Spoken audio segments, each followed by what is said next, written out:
All right, and we're recording, as the robotic voice says. We are recording. All right, so let's talk about timelines and time. Okay, and this is Tahoma day 2. All right, so this is our timeline down here. We typically refer to animation and or film as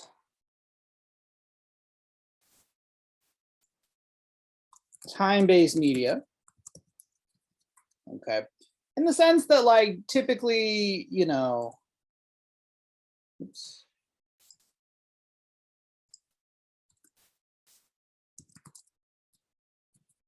Most things, like if you're dealing with Photoshop or Illustrator or some sort of program like that,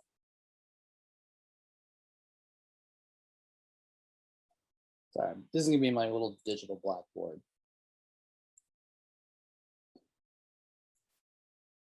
You got width and you got height, right?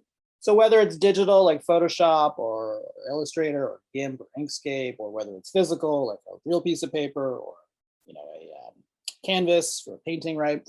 We got width and we got height, right? Well, when it comes to time-based media projects like animation or film, we have time. Okay, so think about your canvas as existing in time. There's a beginning and a middle and an end. Okay, so that's the point of the timeline. It measures time, right? That makes sense. And this is our timeline. These are frames. Okay, so a lot of times, especially with video editors, if you've ever used like Premiere Pro or Final Cut or anything, typically when you see things like 1, 2, 3, that's like seconds or minutes or something like that. In an animation program, these are what we call frames. Okay, and a frame is an individual drawing. Okay, and so these are 1 frame, 2 frames, 3 frames, 4 frames, 5 frames. Okay, we can tell where we are in time by this little time marker here. So this shows where we are in time. I'm at frame 1, I'm at frame 5, I'm at frame 10, I'm at frame 15, so on and so on. Okay. So what I'm going to do is, and I can zoom in and out, by the way, in the timeline by using this little slider here to see more frames or less frames. So this is my frame. I'm going to turn my instructions layer off by clicking this visibility toggle here. I want to make sure I'm on this layer. And I'm just going to grab the brush tool here. And I'm going to set up a color. We talked about this last week, but I'll set up remember, like setting up a style is like creating like your own brush, like a pencil or a paintbrush of some form. I'm going to set it to black and I'll just call it I don't know, draw brush. Okay. And I'm just going to draw a little squiggle line. Okay, that's my frame. And then I'm going to click here. And I'm going to start drawing again. I'll draw a little squiggle line. So I got frame 1, frame 2, or essentially picture 1, picture 2. Think of them as like if I had individual pieces of paper that I drew on, right? And then I do it again. And I'm just going to keep drawing.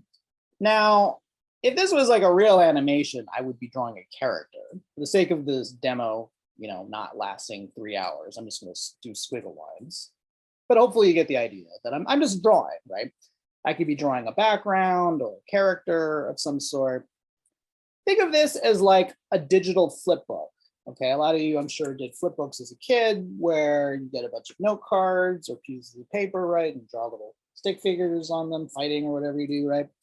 And that's kind of like what we're doing. So every time I click, it's basically like a brand new canvas. I can zoom in and out, and I'm just going to draw something. Let's do a couple more. I want to get about 12 frames, okay, or 12 pictures.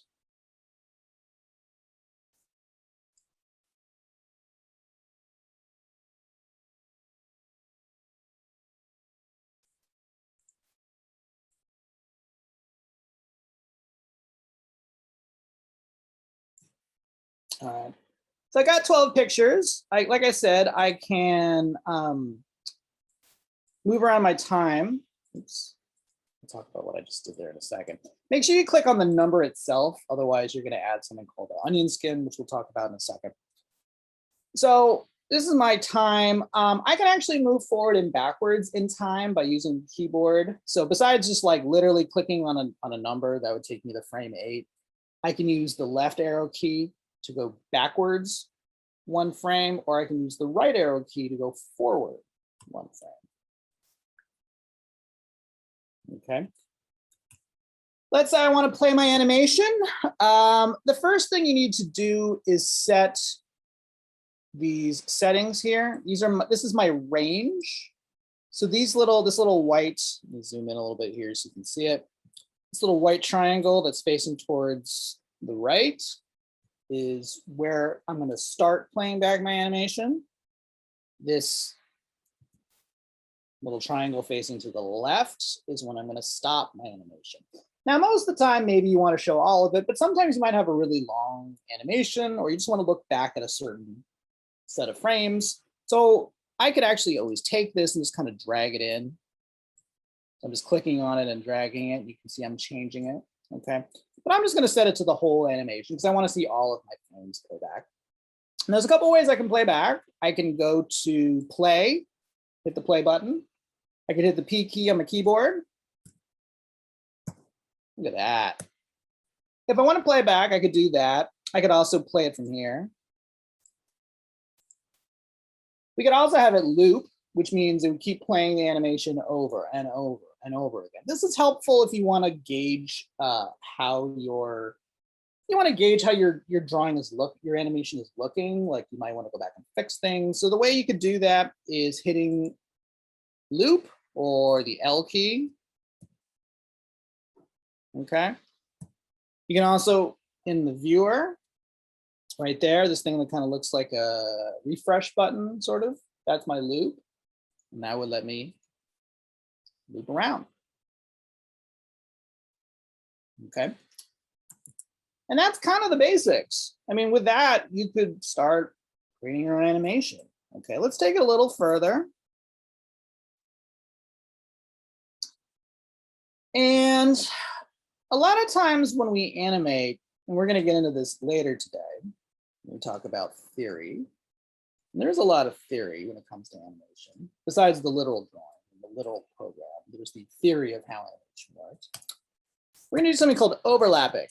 Overlapping is when your character overlaps from where it was before. And this helps maintain the illusion of how animation works. Because remember, the whole point of animation is it's an illusion. It's the idea that if you play back enough pictures, it confuses your eye into believing that what it's seeing is real.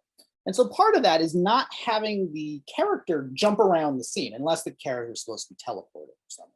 But usually, like if I'm walking, I don't just magically go from one side of the room to the other, right? Because isn't how things work in reality. And when you break reality too much in animation, it starts to kind of play with people. So part of it is what's called overlapping.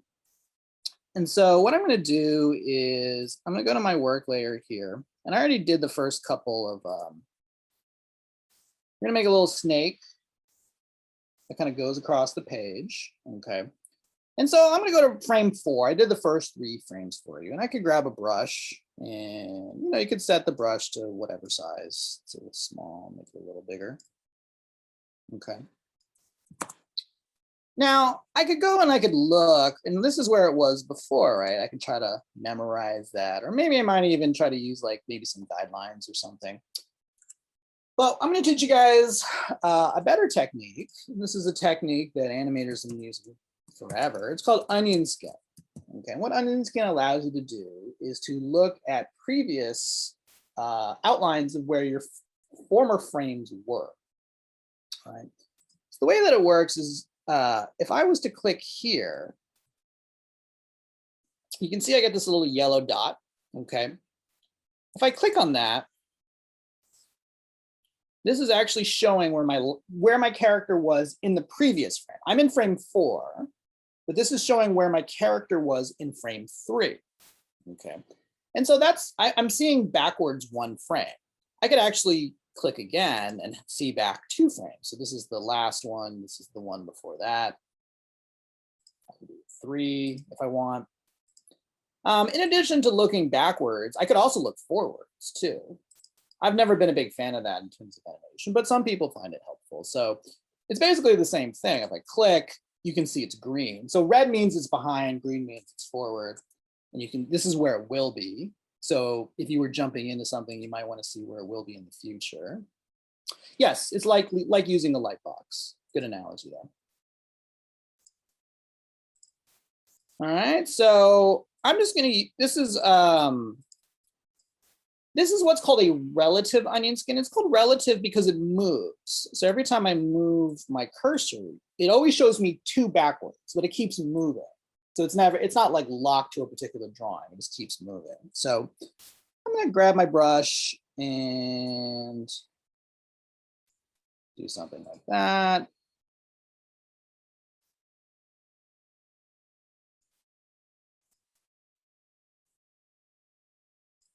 I want my character to overlap a little bit. We'll talk more about this later when it comes to theory, but I'm just kind of like drawing.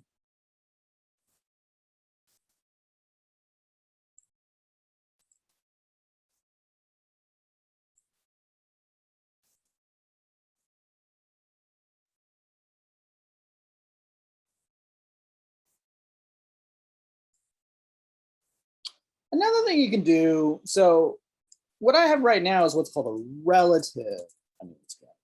Like I said, it's called relative because it's constantly moving, right? I'm seeing 2 backwards from wherever I currently am. But we can also set what's called a fixed onion skin.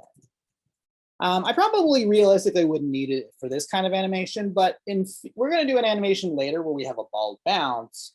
And so when something bounces, we don't want the bounce to go higher than its original drop point because, in terms of physics, that isn't how it would work. So we may want to know where maybe our animation started or maybe another key point along the way. So what I could do is if you go back is, zoom in here a little bit so you can see. You guys see how there's like a lower circle, but then there's an upper circle, okay? Upper circle is a fixed onion skin, which means if I click on it, see how it's always locked? It doesn't matter where I move my cursor. The first frame is always visible, okay? So you can have both relative and fixed. It's up to you, it's whatever works best. And I'm just going to keep drawing.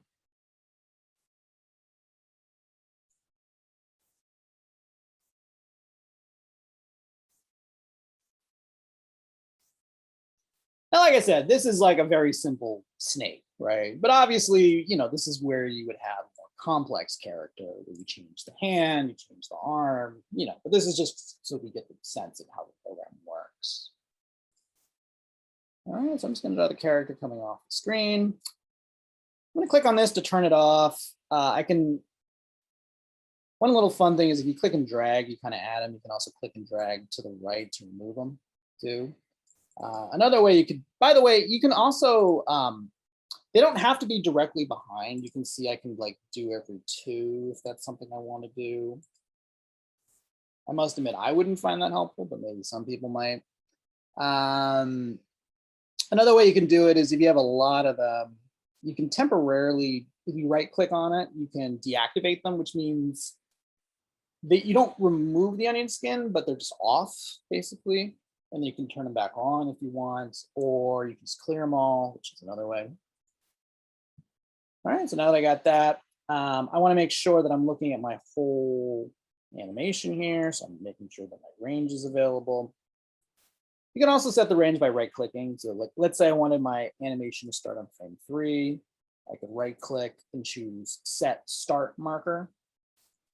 You can see that it moved. I could do the same for the stop marker if I wanted to do that. Right click. Make sure you're on the number. One thing it took me a while to get used to, I was like, is I kept clicking here and I kept always adding onion skin that I didn't mean to. So if you want to set the time position, click on the number. If you want to set the onion skin, you want to click above the number, essentially. If I was to right click, I could do stop marker. Okay, but I'm just going to do that. And let's play it back. Play. Oops, let's play again. All right, there's my award-winning animation.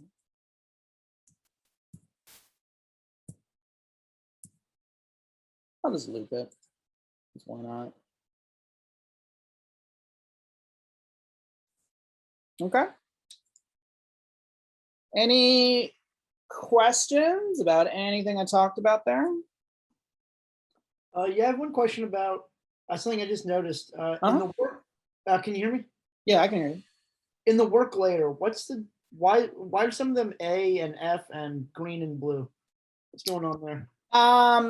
So the reason why, so essentially when you create a character in Tahoma, it actually saves every character individually. You actually look to your files. Okay. It actually does that. What it's actually combining there is a combination of a raster layer and a smart raster layer. That's something we talked about last class. Yep. So actually all my drawings, see all these drawings, that's what they're coming from. So like, okay. You don't need to worry about this right now. There are reasons why you might want to use these later. We'll talk about that in future classes. But the difference between a raster and a smart raster is if you were to change the color here, a smart raster would automatically update.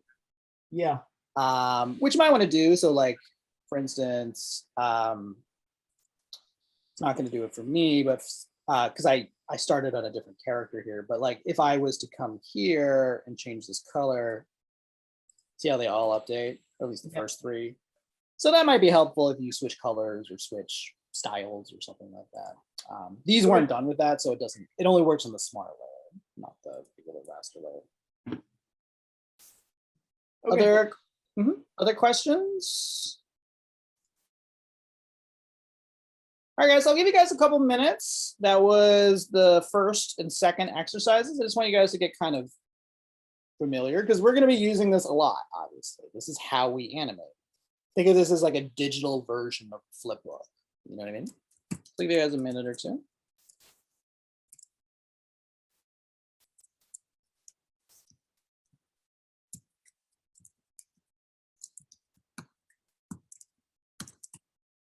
For Mo, I'm going to put the files in the chat for you. I didn't upload them to your version of Canvas yet.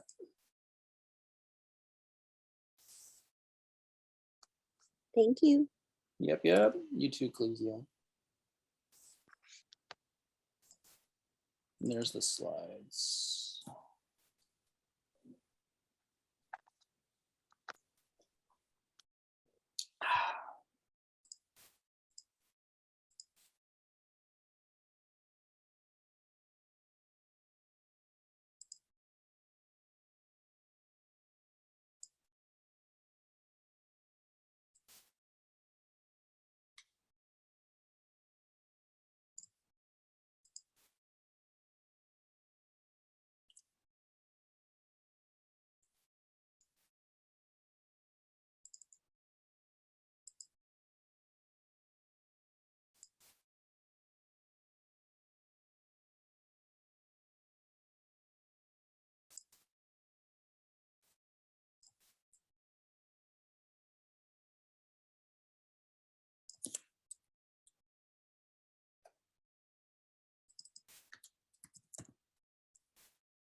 Let me know if you guys have any questions, okay?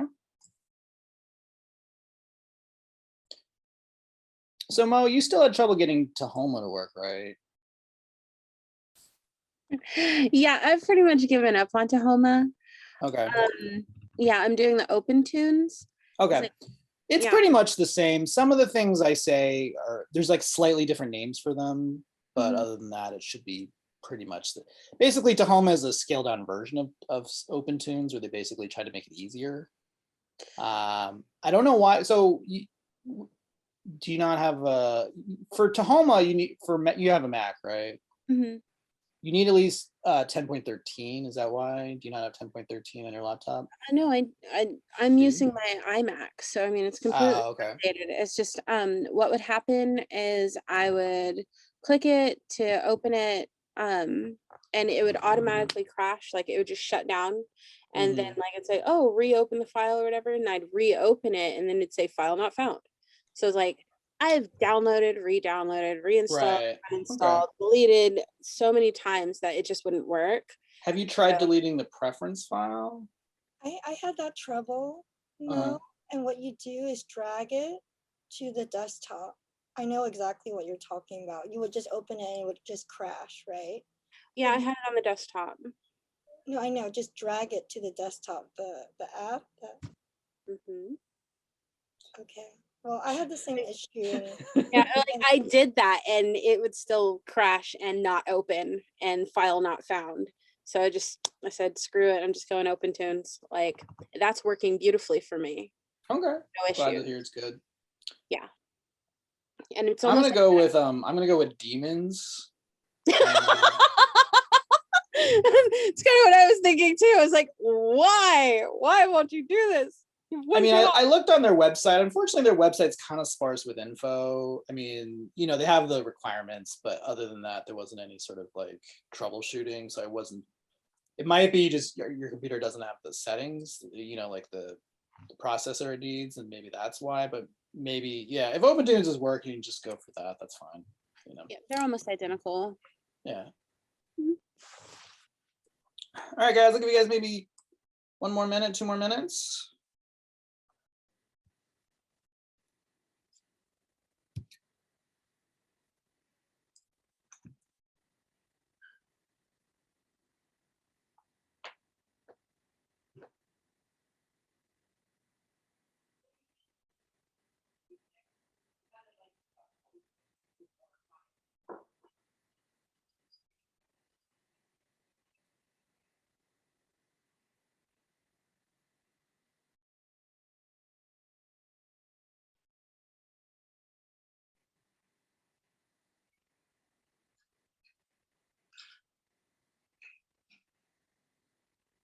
By the way, Yuling, I was joking. You don't have to remind me about recording. I was just joking because you always did that at state for my class. You're always the one who reminded me to record.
All right, guys, let me move on. So hopefully you guys had a chance to, draw frames, play them back, at least so we get a general sense of using the program.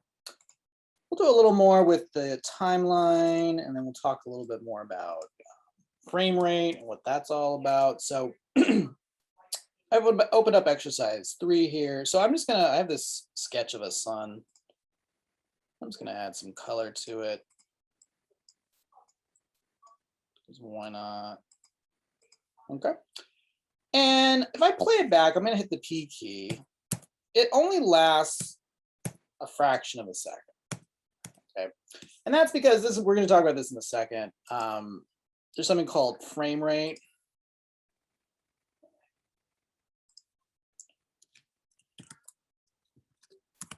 Which is how many frames per second. And right now, my image is being shown for about roughly 1/24th of a second, which is very fast, right? And so, you know, I have this picture of a sun, I hit play, it almost immediately disappears, right? And I might want it to last longer on the scene. So what I'm gonna do, I'm gonna zoom in a little bit here.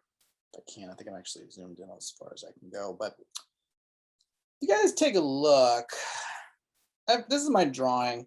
See this little tab here? It looks like a little, you know, tab you can pull. And what you could do, if I click on it, see how it's dragging? And this line's getting longer here. Okay. So I'll just drag it to frame number 12, which is going to make my image about stay on screen for about a half second, as opposed to 24th of a second.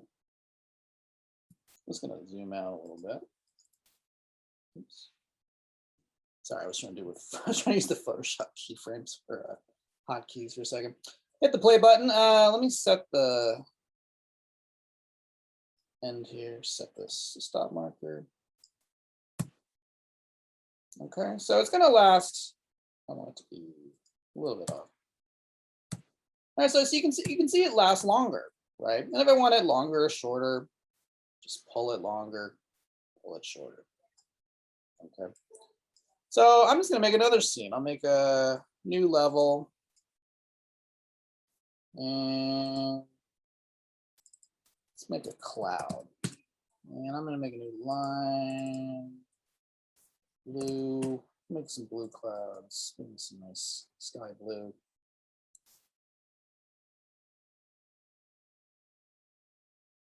There you go. There's our MS Paint cloud. Okay. And right now it's happening for a second, right? I hit play and it disappears because this is going to be on screen longer. The way you have to kind of look at it is the line, see this red line? Okay. For every level that it passes through, that is what's currently visible. So because this is here, I'm seeing what's on level, the sun level and the cloud level. Oops, wrong button. Okay, and I can make this longer. I might also want to move it. Maybe I don't necessarily want everything in my scene to happen at the very beginning, right? In movies, every character isn't on screen as soon as as soon as the movie starts and the animation starts. People come in and out, right? So maybe I don't want this to start in frame 1. So what am I going to do? Well, I can actually take my animation.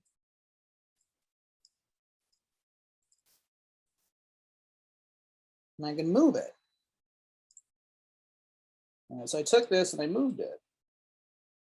Moved to frame 6, frame 10, frame whatever. I'm gonna have it start in frame 10.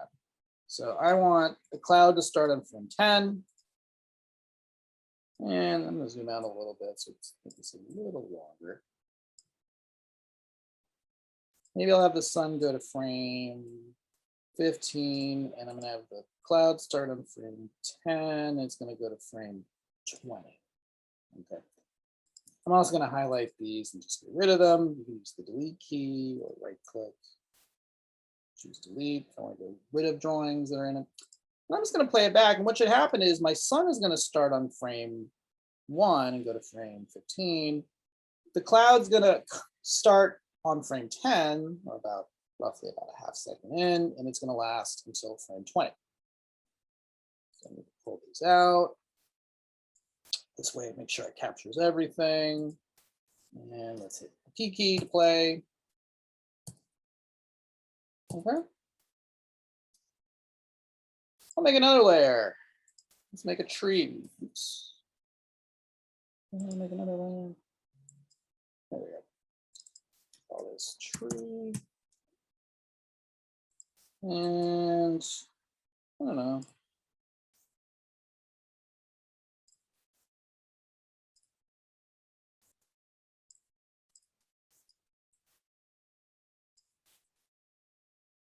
I'm gonna have this start on frame 15. I didn't draw anything yet, so click. So do my tree trunk.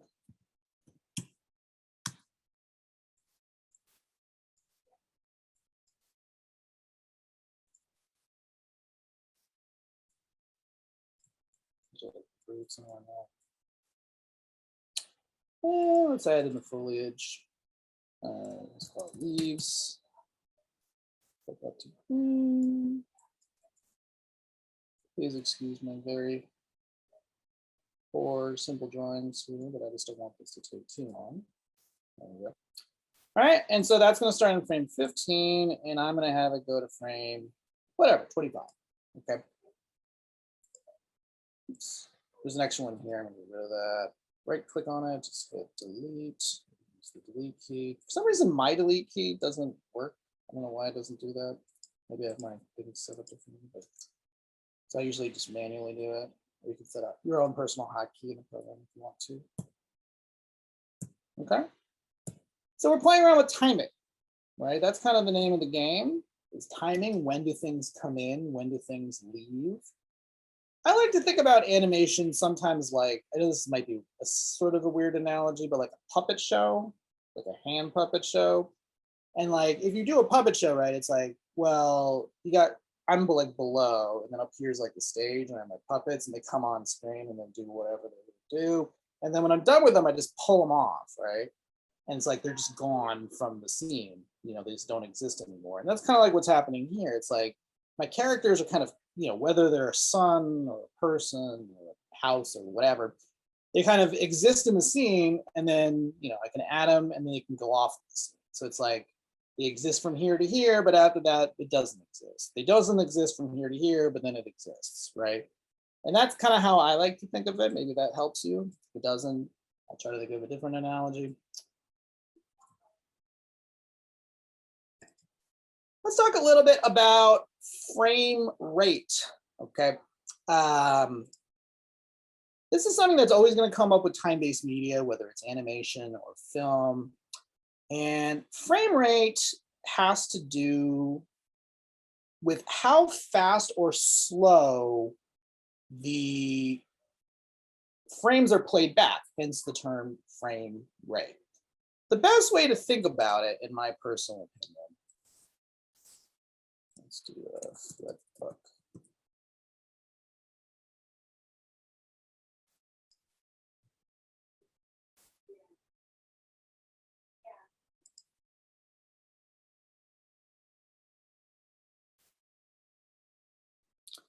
So I'm assuming most people here have done something like a flip book some point in their life.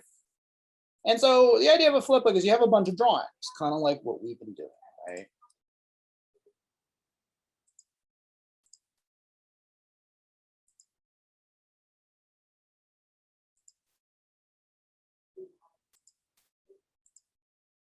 And so after you got all your drawings, you took your finger and you flipped them, right? Hence the term flip book. But the speed at which you flipped them, whether you flipped them fast or slower, meant that the playback of the animation was faster or slower, right? So here it's like, depending on how fast this guy flips, it goes fast, right? So the alien sucked up that guy. If I go back, I'm going to deliberately play this at a different speed.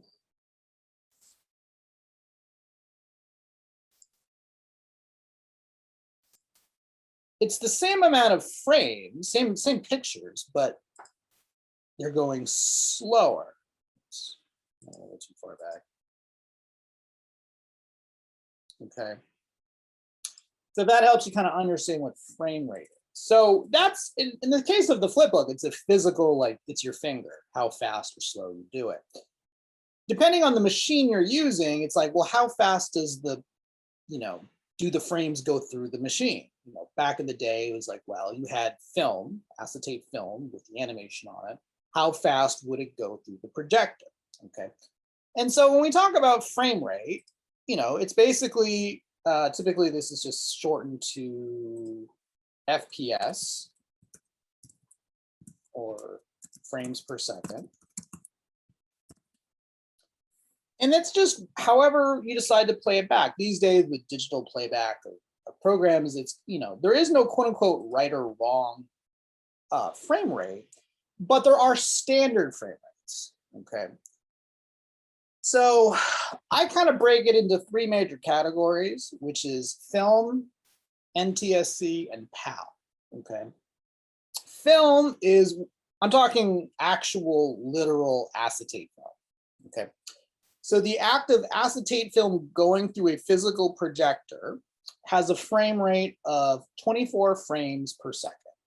So in other words, for every 1 second of animation, you need 24 pictures or 24 frames.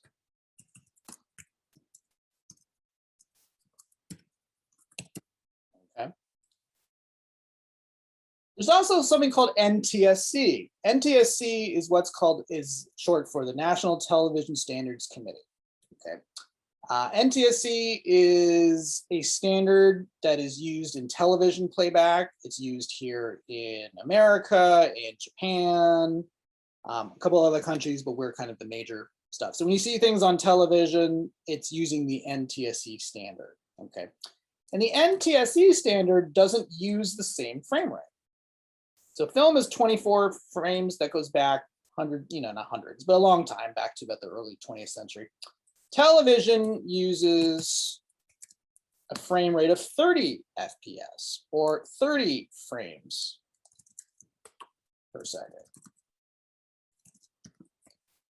Okay, so in other words, it takes more frames to equal the same amount of time.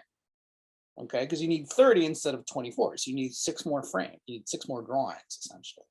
Okay, there's also a system called PAL, which is short for phase alternating line, which is the way that television is standardized in Europe, most of Southeast Asia, parts of Africa, and so Australia as well.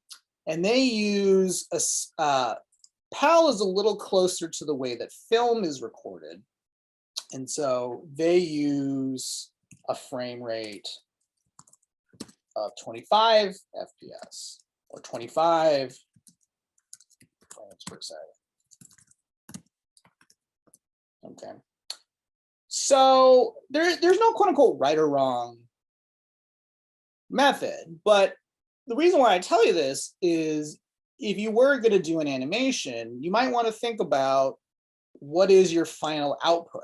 Okay, are you going to put this on television in America, or are you going to put it on television in Europe, or are you going to actually put it on film? You can put stuff on the film. It's very costly, but you can do it. So it's like, that's something to consider. Okay, and when you set up your document or you set up your scene,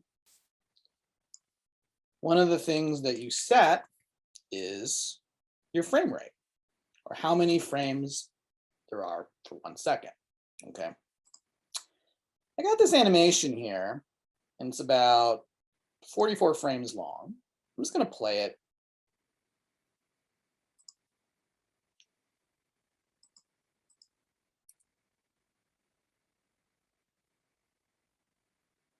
Okay. And my animation is set to 24 frames per second. You can tell that one, you could go here and look at it if you weren't sure. Another is it tells you right here what the frame rate is. Okay. I can also change that, at least in the playback. So I'm going to change this playback from 24 frames to maybe, I don't know, 12. Okay, that'd be half of that. Let's play it back.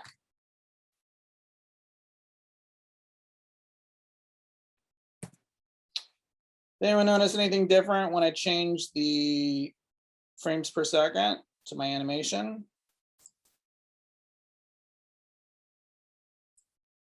What happened when I did that?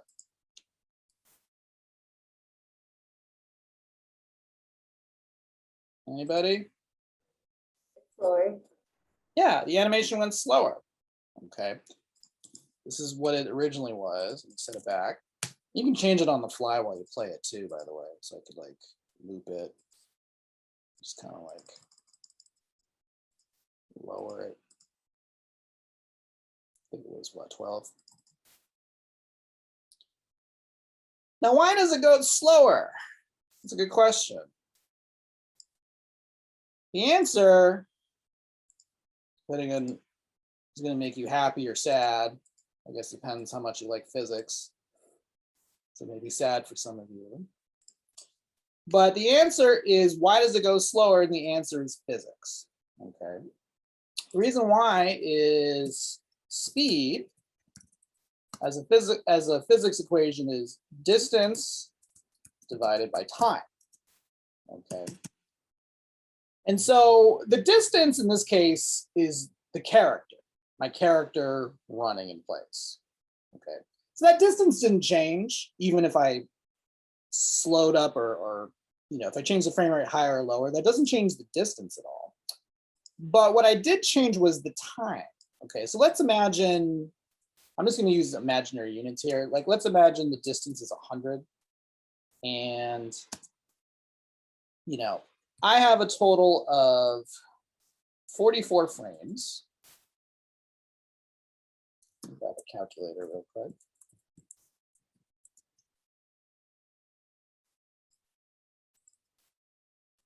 I have 44 frames and I have 24 frames per second, which means I have about almost 2 seconds of animation, at least in my default. It's 1.83.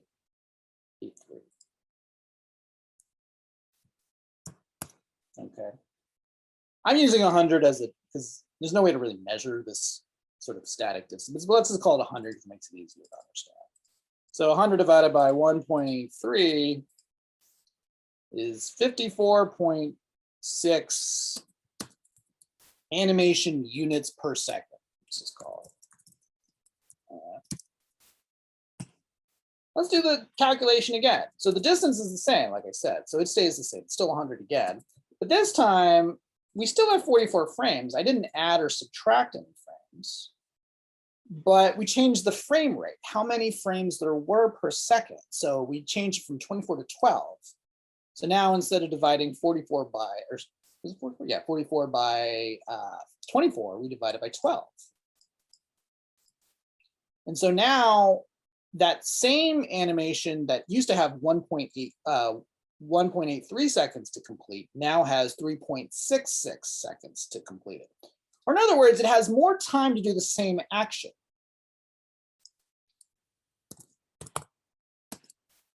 So let's take that 100 divided by 3.66, and we get 27.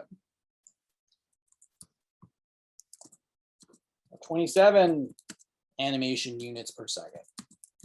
And if you think about it, that kind of makes sense, right? Like if I was, let's say I was driving from, let's say I was driving 100 miles and I get there in my car and I get there in 2 hours than while I was going, 50 miles per hour, right? But if I go the same 100 miles, but I get there in 4 hours, then I was going slower, right? Because I had more time to do the same amount of, to go the same amount of distance. And that's actually what's happening here. The distance is the same, but you're giving it more time. And so that's why my animation runs slower, as you can see. Okay. Now, if I was to speed this up, let's change it from 12 to 44. I'm going to make it 44 frames per second. All right. So once again, speed is distance divided by time. The distance is still the same. I haven't changed how far my character is going. So the distance is still the same. 44 frames divided by, which is my total number of pictures I have, divided by 44 frames per second, means I got 1 second of animation. In other words, my character is going to go 100 animation units per second, or it's going to go faster. All right, so let's play this back. All right, so my character goes super speed. All right, so this is where it's going higher frame rate. I'm just going to loop it. 24 frames per second. 12 frames per second. Okay. Now, when you change this, that only changes the playback. It doesn't actually change your project as a whole. If you want to actually change, your project as a whole, you need to actually change the frame rate here. So even though it was displaying at higher or lower, if I actually exported it, it would still be at 24 frames per second. So if you actually want to change the actual frame rate, you want to do it from the scene settings, not from here. This is just purely for playback purposes only. Okay. All right. Let's talk about one more drawing technique. This is to kind of help you out a little bit, and it's called in-between work. So back in the day when Walt Disney had a studio in Burbank, he still does, but most people don't do animation there. There were two major types of animators. There were key animators, and there were what were called in-between animators. Okay. And so the idea was like, if you were a key animator, you illustrated the key poses. Okay. So in other words, like if I'm Mickey and I'm doing this, the key poses are really where it starts and where it ends. Okay. And then it was the in-between animator's job to do all the in-between work, which would be like here, here, here, here, here, here. Okay. Now you guys are going to do a lot of that in-between work. We don't have the hierarchy and the money to have in-between animators for this workshop, but there are ways to kind of help us speed up the process a little bit. Okay. And so I'm going to show you guys how we can do that. Now, this only works on a vector layer. Okay, so you have to make sure you have a vector layer and that you're using vector tools. But what I'm going to do is I'm going to draw something. I'm just going to draw a little rectangle. I'm going to fill it. Let's make it a color. Okay. I'm going to click here and I'm going to draw another different shape. You can use I'll just use the brush tool here. So.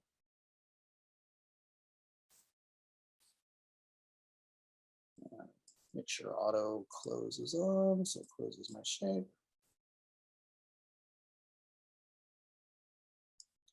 I'll fill that with this color. Okay. So I got first frame, second frame. Okay. So these are going to be my key poses. Okay. What I'm going to do is we're going to open up another part of this program called the level strip. Okay. It's going to show all of my shots here. I got two. What I'm going to do is I need to think before I do anything. I should really figure out how many frames do I want. So I want this. This is going to turn into this other shape. The square is going to turn into this blob shape over time. I need to figure out how many frames I want that to be. Let's make it, I don't know. Let's make it a total of 15 frames. Okay.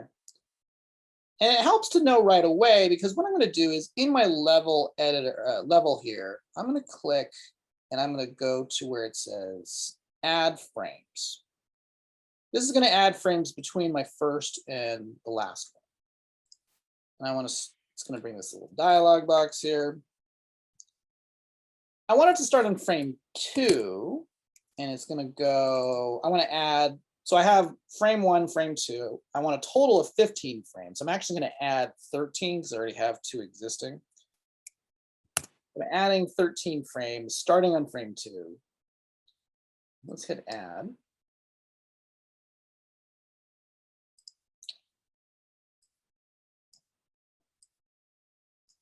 Okay, so most of these are blank, and that's what we want them to be.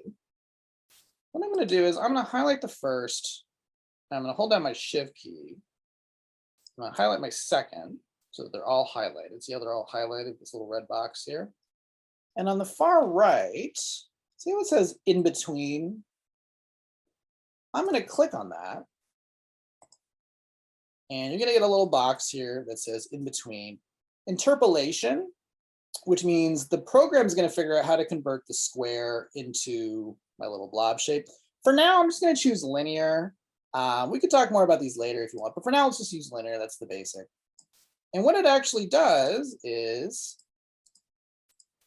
it kind of morphs my character over time.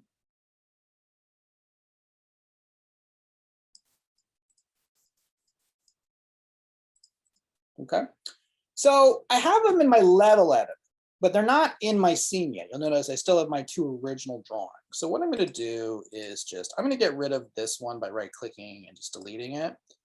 Then what I'm going to do is highlight frame 2 to the end, so they're all highlighted except the first one, because I don't need the first one again. And then I'm just going to click and drag, and it adds it all in. And let's go. There you go, a little morphy shape. So it saved me a little bit of time there. Okay, this only works on vector layers, by the way. It won't work if it's a raster or a smart raster layer, but this could be something where you could do, simple little transitions like this. Okay. All right, any questions about anything I talked about there?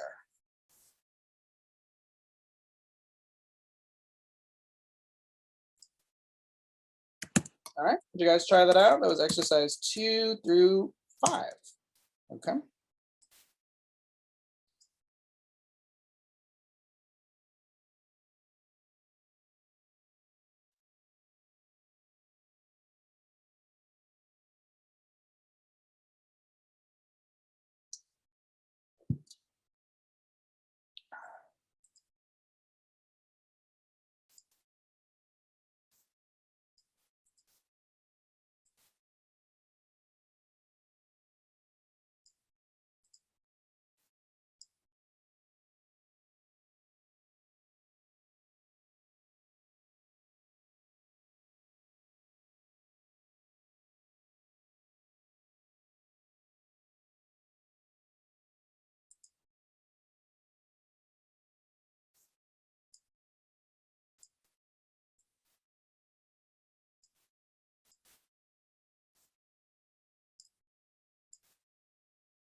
Excuse me. Let me know if you guys have any questions, okay? You guys maybe 1 more minute, 2 more minutes. We'll take a break.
All right, guys, any questions before we take off for break?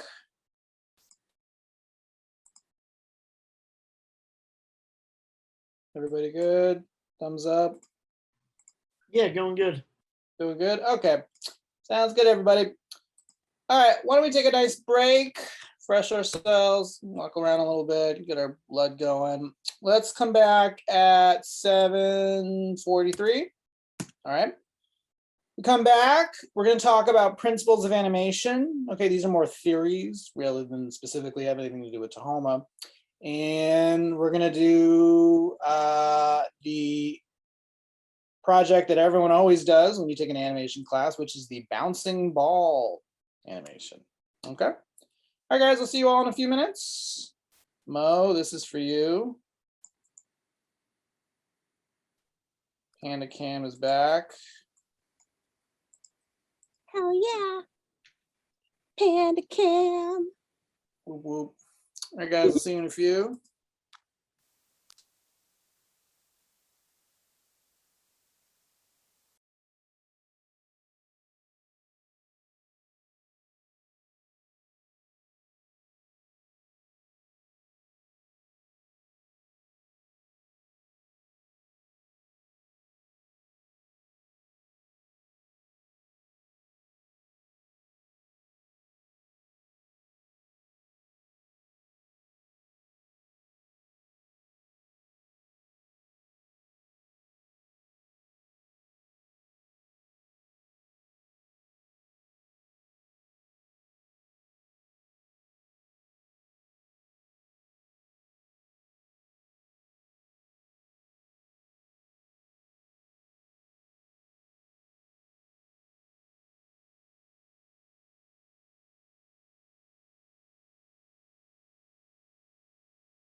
Okay, everybody.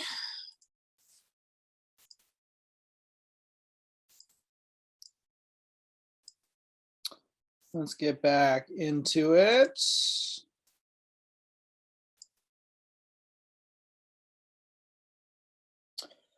All right, so we've talked about drawing. We've talked about, just using the timeline in general and getting used to frames and frame rates and adding frames and deleting frames and things like that.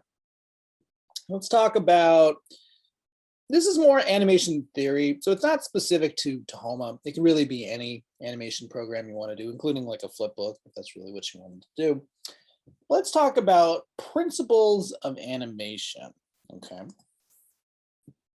So 1981, there was these two people named Ollie Johnson and Frank Thomas who were, there's these 9, like the original animators for Disney. They're called the 9 Old Men. Okay, they did a lot of the famous Snow White and kind of Fantasia's work and things like that.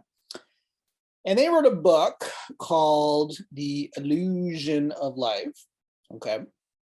And in it, they lay out what they call the 12 basic principles, okay? And we're gonna talk about them, which is squash and stretch, anticipation, staging, arcs, solid drawing, pose to pose versus straight ahead, slow in, slow out, follow through and overlap, exaggeration, spacing and timing, secondary actions, and appeal. Okay, we're not going to cover all of these today, but we will cover some of them more in depth. So squash and stretch is the idea that you have an object that bends, okay? And the bending is to create a sense of flexibility, but also to show weight and volume.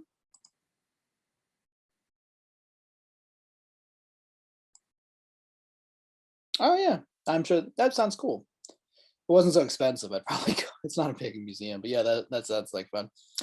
We're going to talk about squash and stretch when it comes to a bouncing ball. But squash and stretch is it's a way of adding emphasis to the animation. Okay, so the classic is like if a ball's falling, it's like stretching a little bit, and then it hits like the ground or whatever, it hits an object.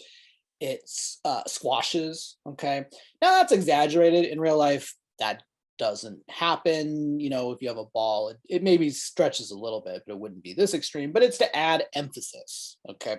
Now, we're going to do a little ball exercise, but you can apply it to kind of any character. So it's like here, this character, he's stretching where his body is becoming the most tallest from its point, and then it falls and squashes, and then it's going to come back up. Okay. Character lands. So the character stretching as they're sort of landing, and then squashing as they kind of spring forward. Okay. Classic ball bounce. The ball kind of stretches. It squashes when it hits a surface, and then it kind of springs forward like a spring almost. Okay. Anticipation.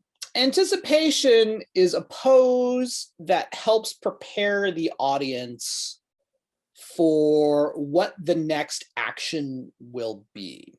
So in old school cartoons, no one ever just kind of like runs. What they do is they always do something like this. They go, and then they like run. So like this is the anticipation, okay? By looking at Bugs Bunny here, we get a sense of what Bugs Bunny is going to do, which is to run. Okay, that's what this pose lets us know. How do we know that? Because position of the arms, position of the torso, the legs up, all this kind of stuff. Okay, so anticipation, like the body poses give us kind of clues as to what's going to happen, next, essentially. So like, someone with a hammer or a baseball bat, Another one is always, I like to say, like, if you were animating a pitcher, you always have like the arm all the way out. I can't even do it because this is be better if you could see me the full body here, but it's like my arm would be all the way back, you know, and then spring forward. You know, you want to get that full on pose. Okay. So that's anticipation. Staging has a little more to do with drawing than specifically animating, but you know, we talked about staging a little bit when we talked about drawing in terms of like how to design a character. Staging has to do with the idea that the way the characters are placed and the way that the action is being presented to the audience makes sense in an expressive way. Okay, so there's this old thing called the silhouette test, which is to say, if you could take the drawing or whatever it is and make it into a silhouette, and we can still roughly tell what it is, that's good staging. So in other words, like, you know, here's this character. It's a musician, you know, it's a magician duck pulling a rabbit out of a hat, right? And the character's kind of pulling a rabbit out of a hat in a way that like no one would do if they were just like alone in a room by themselves. Like no one's like, you know what I mean? But it's like it's like theater. You're like playing to the audience. It's like the duck is like out and his arms are out, and it's like, you know what I mean? Like he's getting the full range of motion, so to speak. Okay. Even if we made it like a silhouette, it's like we can still tell roughly what's going on. You know what I mean? Just by the position of the torso, the legs, the, you know, the bunny and all that. Here, they've done the same thing. It's the same action, right? The bunny is, you know, the character, the duck is pulling the rabbit out of the hat, but if the rabbit is like facing the audience, it's a little harder to tell than if I'm like doing it like this. You know what I mean? So it's about the positioning of your character. So, you know, there's an old saying in film, this is not specifically animation, but film in general, which is show, don't tell. In other words, like you don't, a good visual means it stands by itself. You don't need people to explain what's happening. So it's like, you know, if you're looking at this drawing, what do you get from this drawing, the silhouette?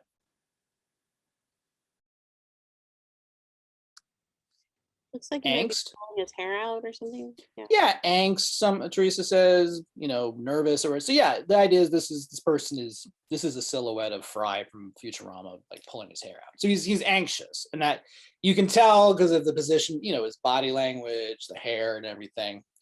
Here, it's like, well, she's walking into the wind. How can we tell? Well, the body language. She's struggling, right? She's not walking upright. She's walking towards it. Her hair is flapping in the wind. She's got like a scarf and all that kind of stuff, right? What's happening to this person? Well, this person's probably falling. How do we know? Body language, right? They got this going on. So it's like, that is staging, you know, setting up your character to be expressive in their body language to the audience, even if that's not necessarily natural the way someone would actually do it. It's more for the audience. Okay. Arcs is the idea that animation, most things in life don't move forward, or they don't move in linear lines. Okay. So once again, there's not really enough space here, but if like I was in person with you, if you have like a full mirror somewhere in your apartment or whatever, your house, watch, like move your arm like this, you know, like your shoulder. I can't really do it without, but like you'll notice that it's like, let me see if I can do it towards the camera. See how like my hand rotates? It rotates in an arc, right? And my shoulder, it moves in an arc. Okay. So in a lot of, in most natural movements, people don't, you know, things don't move in a linear fashion. A linear fashion is like, you know, a straight line, right to left, up to down, you know, something like that. That's not really how most people move. That's how like machines move. So if you want your actions to feel a little bit more natural, you want to have things like arcs, because that's how things going. So if I was animating maybe like a baseball being thrown, some people might go, okay, well, there's a baseball and it goes forward, right? But really the baseball would probably go like this, right? It kind of arcs a little bit and it kind of comes up and then it comes down. Even if it's not like, even if it's just a little bit, it's still an arc. It's not a straight perfect line. Okay. If I move my neck, like that's an arc, right? Or, I move my, my hand movement here. Try to do this towards the camera. This is kind of new for me, but it's an arc, you know what I mean?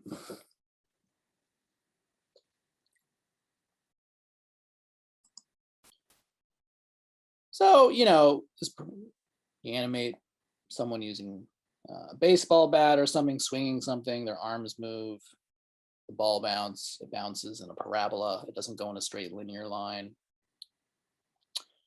Next is something we talked about last week, which is solid drawing. I mentioned it earlier today. Solid drawing is the idea that what you draw has weight. So just to do something really simple, not the greatest circle, but that's a circle, right? It's flat, it's two-dimensional. By doing something like this, I give it weight, I give it three-dimensional space, okay? So things like that can make objects feel more three-dimensional. Like, we talked about, oops, sorry about that. So going backwards. There we go. So here on Mickey Mouse, it's like the way the spacing between it, like the way the eyes are curved to the nose, to the mouth, the curve in the hat and the curve in the clothing, all of this gives Mickey Mouse weight, you know what I mean? It gives it 3D space that it didn't otherwise have. It takes what's could be a two-dimensional object and really gives it three-dimensional spacing, the way that Mickey's feet are positioned, gives it weight, okay? And a lot of that is just kind of understanding, drawing. This is why I recommend Lau's class, taking a drawing class, whether a workshop here at City Extension, or you might want to take like a drawing class at like a community college. So it's like, Winnie the Pooh has this weight, right?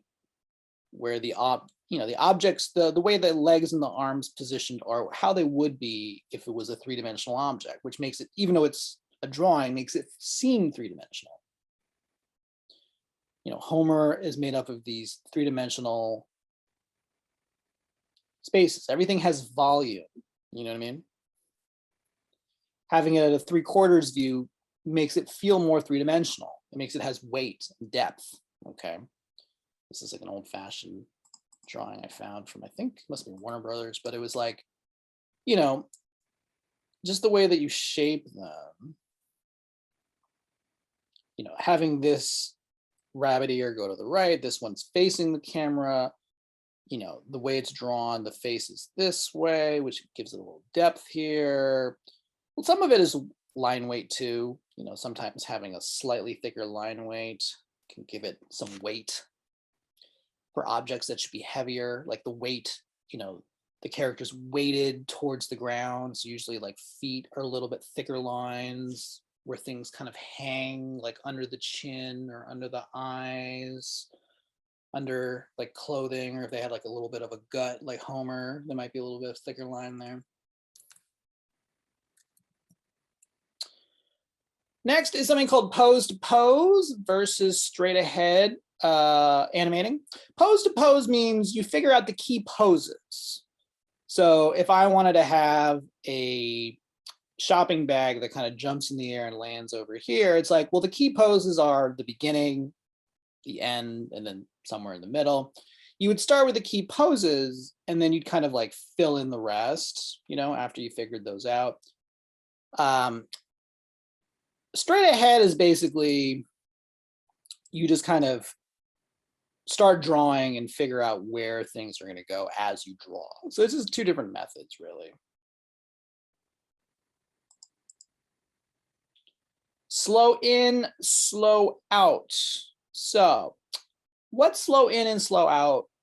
The way you make animations feel more quote unquote real is when they follow physics, okay? Even though animation is not necessarily meant to mimic reality, it still should, you know, having it mimic some aspects of reality, including physics, can help your animations feel a little bit more real. Part of that is the idea of what's called slow in, slow out. So for instance, and we're going to do this in a little bit after I've finished kind of lecturing about it. Let's say I was drawing a circle falling. Let's say there's like a ball, okay, and the ball's falling, right? And you go, okay, well, here's the ball and it moves, and these are all just like separate frames, right? And they're all falling. The problem with this is it's falling in a linear fashion, and that's actually not the way things work. If you took an object like a ball and you let go of it, okay, this is the old physics problem of you go to the top of the Empire State Building and you drop a marble or something, right? And they say, how fast is it after traveling 3 seconds or something? And the idea is as objects fall, they actually gain in speed. So as this falls, the speed actually increases because that's just how physics works with gravity. So how do we show that? Well, instead of having these be equidistant, you would start by having more drawings at the beginning because it's going slower.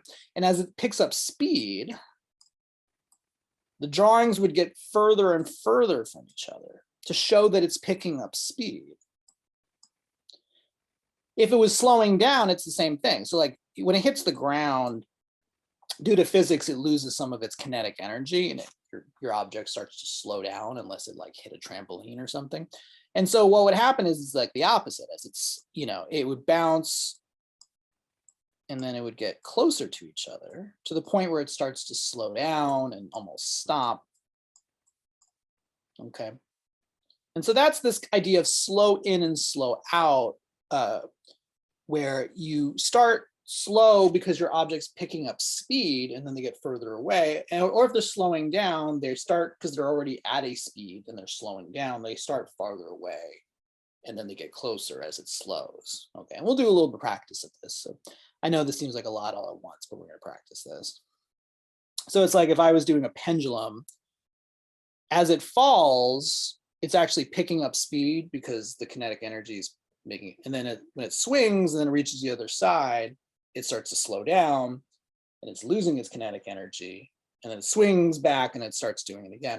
So it goes from slow to fast to slow to fast to slow, back, forth, back, forth, back to forth. And even on a more simpler way, it's like, let's say I was animating a pitch. I may not have, let's say the action is like this. Okay, I know it's a little broken, you can't see all of it, but I would probably have it slower at the beginning and then faster at the end, because it's like gaining speed as I do the action. Or if like I was doing maybe there's a character that's like punching or something, it's like it starts slow and then go faster, you know what I mean? Just to give it a little more oomph. Follow through and overlap. Follow through and overlap is the idea that everything on an object doesn't necessarily stop all at once. So I think the best way to think about it is like, let's imagine I have this like character, like a Batman character or something. Someone who wears a cape, you know, like Wonder Woman or something. And they fall, right? And then they hit the ground. So like their body is moving and then it stops. But then the cape on the person doesn't immediately stop. The cape kind of is traveling like a half second behind them, you know what I mean? So that's the follow through. It's like everything on the character isn't going to stop at once. So when this character stops, the cape is still going and then it kind of drapes down. Or here it's like this woman is coming out of the water and she's doing kind of like the hair flip thing. So it's like her body is moving, right? And then her body stops, but her hair is going to kind of keep going for about a half second probably after her, okay, depending on how big it is. Or like, on a more, you see this kind of in a more like expressive way. The idea is, let's say I had this character, the big long nose and the ears, floppy ears. As the head turns, the ears and the nose are kind of like a half second behind it. You get that little wobble like Goofy would do maybe, or something like that. That's the idea of kind of like overlap and follow through. Sorry about that, I don't have the number. This should be spacing and timing. Okay, spacing, I talked about it before, which is the idea that spacing is used to show speed. So the farther away my drawings are from each other, the faster the character is going. The closer they are to each other, the slower the character is going. Okay, so we can use spacing to show speed. We also need to think about timing. Timing is just when you play it back, how does it feel? And timing is one of those things like I can't really like, there's not hard rules when it comes to timing. You just have to look at it and it has to feel quote unquote right. So it's like if my ball was bouncing, it would start the fastest at the beginning, and as it loses kinetic energy, it would go slower. But if I started it slow and then all of a sudden it got faster, that would look kind of awkward because you'd be like, wait, why did it suddenly speed up? Because that's not how it would work in terms of physics. So it's like, oh, did it hit like a, like a trampoline or something, or it has like a rocket ship or something? Like, why did it suddenly speed up? So that's kind of like what timing is about, where it's like the timing needs to make sense for how the laws of physics really affect the object, if it was a real, object. Exaggeration, we talked about this with character design, but exaggeration can add interest to the animation as a whole. As I like to say, like animation is not meant to depict reality, it's meant to extend reality. So it's like someone has the big old bug eye effect and giant mouth, it's for comedic or just kind of fun effect, what I mean? These can be used to show emotion. People get emotional, or they're excited or surprised or whatever. They're just kind of like super exaggerated, right? Cartoons aren't meant to be, necessarily reality. A secondary action is when your character has a main action and then there's another action. So for instance, I got this character here, this little Viking, and he's like waving his hand, but while he's waving his hand, he's like moving this arrow. So there's one action of him like waving his hand. The secondary action is him moving the arrow. Okay. And the idea of the secondary action is the secondary action kind of emphasizes or kind of supports the main action. Okay. This could be, so it could be like someone like swinging their arms or whistling or moving their mouth or anything like that. So it's like here, this character is kind of running. The main action is the character running, and we'll do more with walk cycles and run cycles next class. The secondary action is as he's running, his hat is like flopping around. So that's the secondary action. It goes with the main overall action of him running. The hat flopping is like a secondary action. Or here, this character is like reacting to something. The reaction is the main action. His hat kind of like flopping back and forth is like the secondary action. And finally, there's something, this is the sort of je ne sais quoi, if you will, appeal, which is kind of like, it sounds almost like a cop-out when I explain it, but it's like, you want a character that looks fun, which I know is kind of vague, and I don't know how else to explain it, but it's a character that has charisma. It's a character that we want to see them do something, whatever it is, Usually it's some sort of fun expression. Sometimes that's to do with the way they talk or their attitude when they talk, or anything like that can really kind of create a connection between the viewer and the audience. Okay. I want to show this this little video real quick that kind of goes through this. And then we'll do a little practice of this. This is also in your Canvas.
Okay, was there any questions about these principles before we kind of talk about actually using them?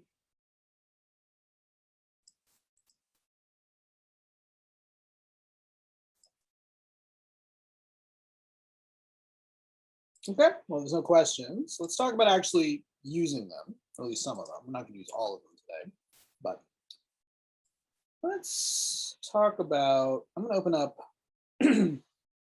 exercise 6. We're going to make a little bouncing ball, okay? And we'll talk about it first, just like if I was drawing it. Second, if we're going to use a little bit of spacing and timing, and then using a little squash and stretch. So down here, this is my, here I just use the circle tool. Okay, let's see now a little bit. I just use the geometric circle tool, and I just kind of, move the, I would just kind of like copy and paste it and just kind of move it from frame to frame. Okay, and this is what I end up with. Let's just play it back. Okay, so it's a little stiff as an animation. Like it technically is doing the action, but it's kind of a little stiff, like I said. So to make it seem a little more natural, let's play around a little bit with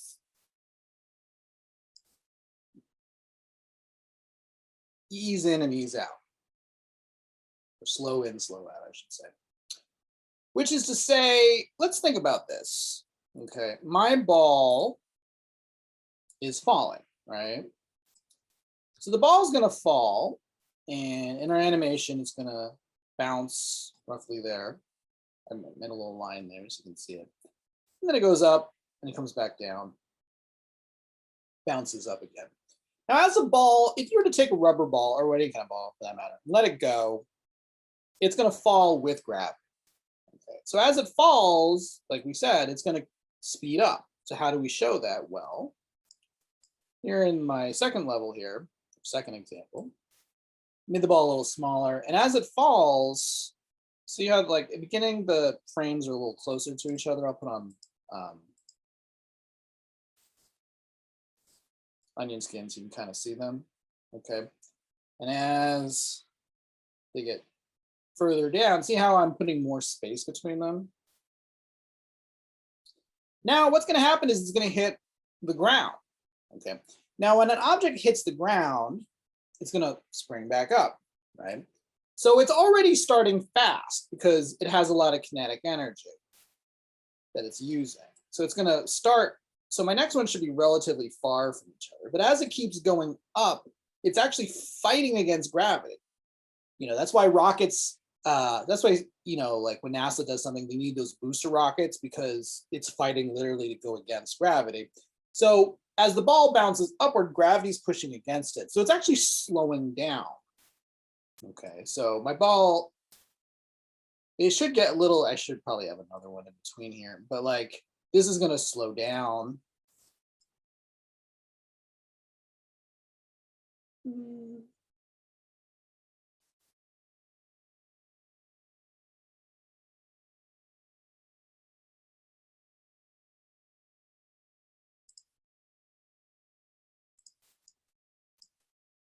I might draw a little circle here.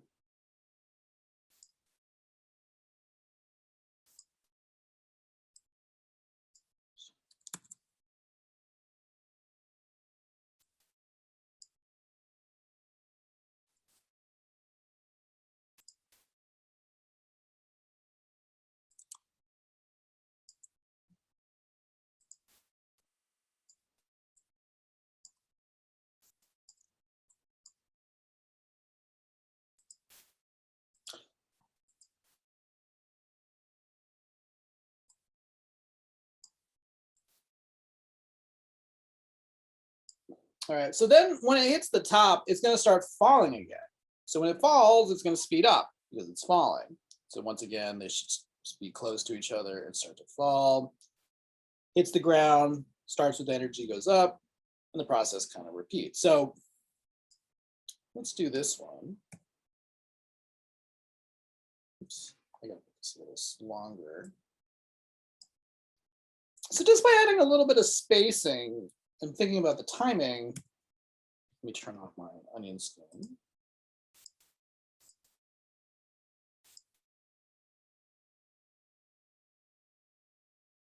See, that feels a little more natural. I mean, it's still not, still could use a little work, but it feels a little more natural than this one did, at least in my opinion.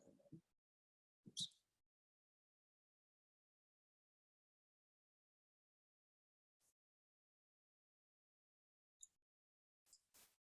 So now what we're going to do is we're going to add squash and stretch. Okay. So the idea with squash and stretch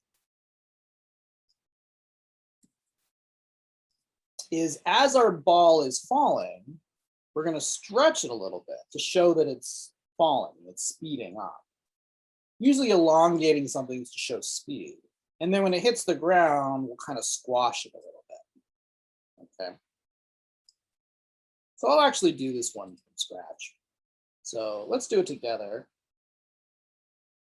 I'm gonna start, I'm just gonna grab a brush and make it a little thinner.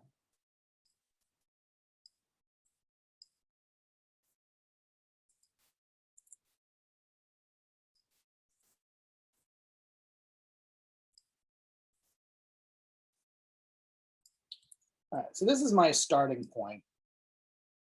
I'm actually gonna, because I wanna know where it starts, I'm actually gonna use that fixed onion skin we talked about. So I'm gonna click here and click this upper one, so I always know where it is.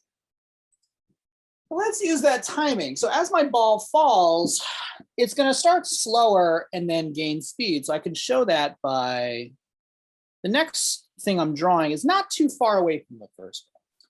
Also, keep in mind that we're trying to maintain volume.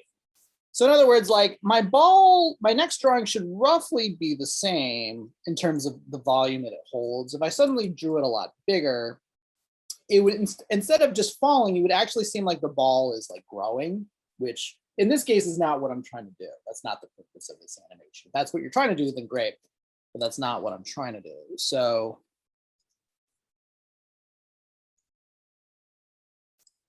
I'm just gonna put a little couple frames here so I can see. So this is like my first, my second. I'm gonna put a little more distance for the third one. Let's put a little more distance because my ball is gaining speed. Might help if you have like a little guideline to make sure your drawings are kind of, you know, following. So I'm gonna use this as a guideline.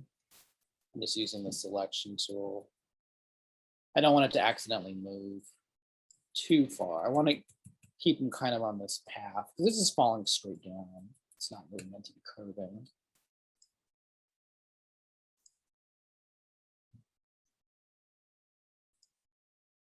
So once again, it's like it should be gaining a little bit of distance, not too much, because otherwise it would seem like it's like speeding up, like somehow it has like a jetpack. But that's not what I'm trying to do. I also should have a little bit of stretch. That's something we didn't do before. So I'm gonna go back here and let's kind of elongate it just a little bit. You don't have to like go crazy with it, but just a little bit of elongation might help, I think. So it should be more, instead of a pure circle, a little bit more of an egg. Just a little bit, you know. All right, so it's going to hit the ground.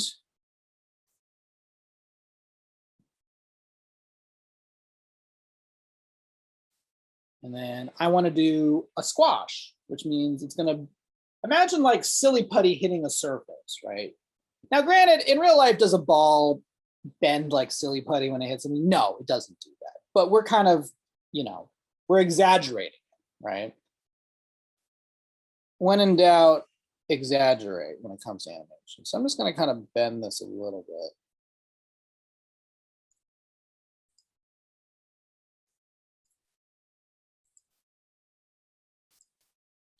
So now that it's hitting the ground, I need to start springing up.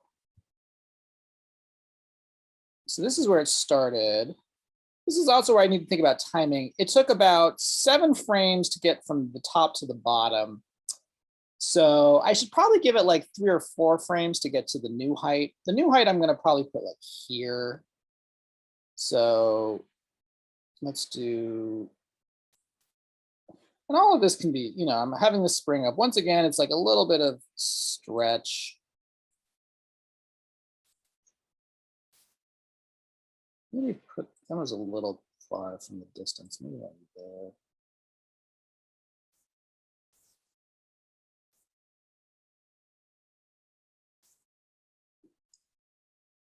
And this should be slowing down, so they should get a little closer. So we're combining, you know, squash and stretch with timing, slow in, slow out.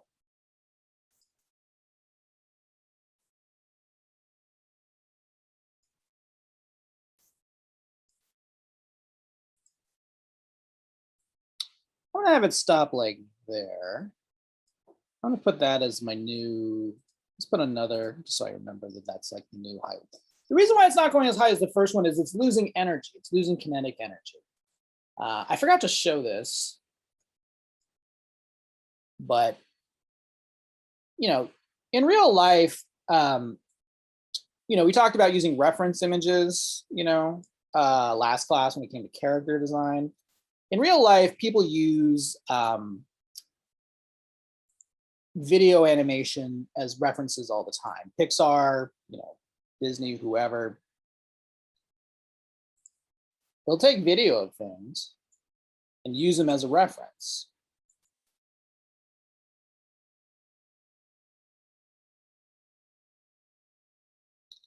All right. So it's always good to look at references. So if you were making a ball bouncing, what you really should do is take a ball, drop it, and see how it bounces. You know what I mean? Like, because the old adage goes in art, you know, draw what you see, not what you think you see. This is Disney. Like they, you know, to do this shot, they put a person and gave her like a big old cape. I like the guy. He's what, if you're wondering what that is, that's, they're trying to recreate the wind effect of her, you know, because it's supposed to be windy, you know. So you can see like this is, they're obviously using these poses and the way her chin is moving and her hair and everything. So it's always good to have references if possible. So my character's gonna fall again. It's gaining speed, so they should start closer to one another. And a little more rounder because they have, usually, like I said, usually elongated is more for speed and it's going slow at the beginning. So as it falls, then I'm going to elongate it a little more.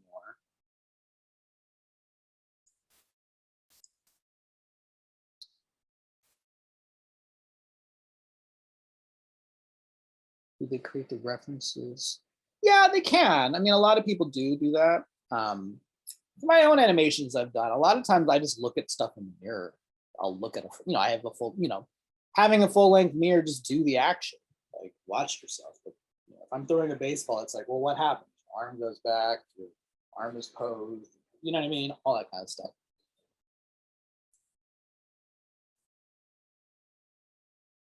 All right, elongated. Squash, okay. I'm not gonna do the whole thing, but just to give you an idea. All right, let's try play this back. I'm just gonna set this to the end of my animation.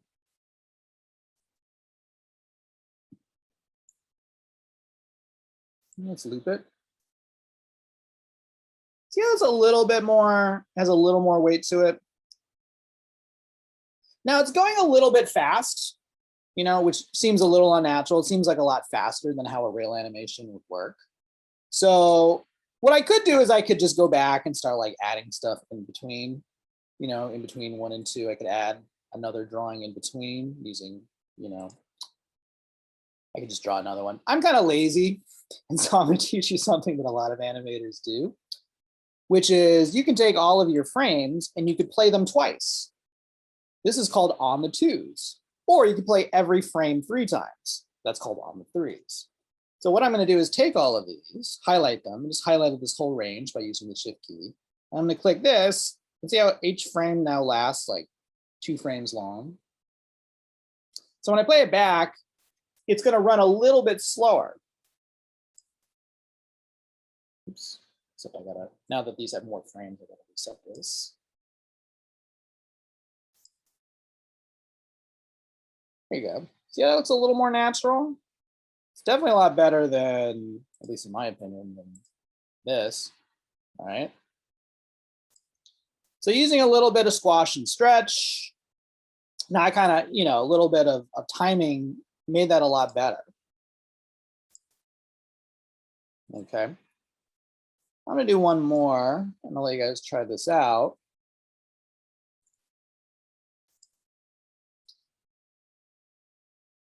So we're gonna do the age-old bouncing ball. I gave you guys a little reference layer here. Let's dumb this out. It's basically the same idea, except we're adding yet one more thing here, which is arcs. Because remember, when things move, they move in an arc. So the idea is I'm going to make a ball that kind of, oops. Sorry about that. We're going to make a ball that falls and bounces across the scene. Okay.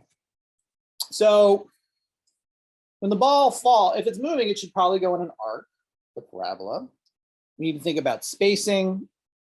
You'll notice here there's a little bit of squash and stretch, stretching here as it's going faster and squashing when it hits the ground.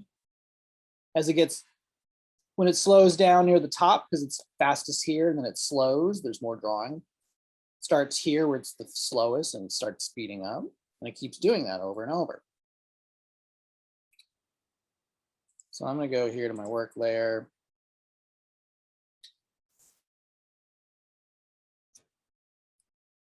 I'm just going to use the geometric tool just to speed this up a little bit.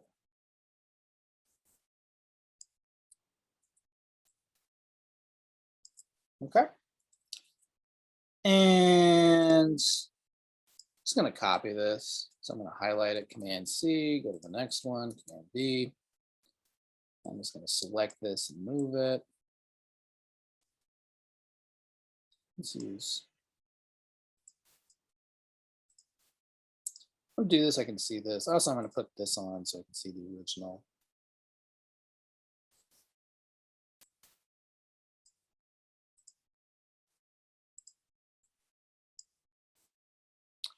All right, so it's going in an arc. That's good. It's starting slow and picking up speed. So as it gets further, see how the distance between these two is growing, right? Let's go here. Let's add in a little of Walt Disney's famous squash and stretch. So I'm just going to stretch this a little bit. Or you can hand draw it. I'm just kind of speed up this process a little bit.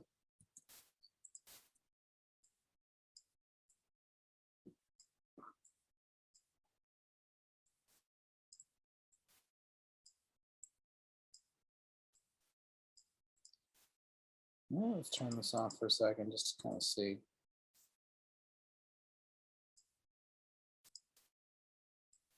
Oops. Keep doing this because that's how you do it in Photoshop. This is what I want. All right, not bad. Let's finish it up real quick.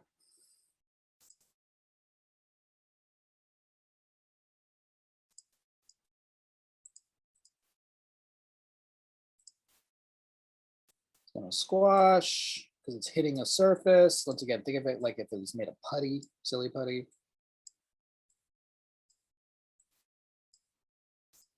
It's going to bounce up.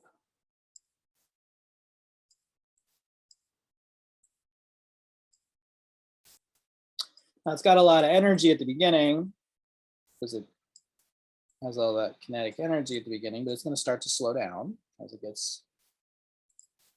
Oops.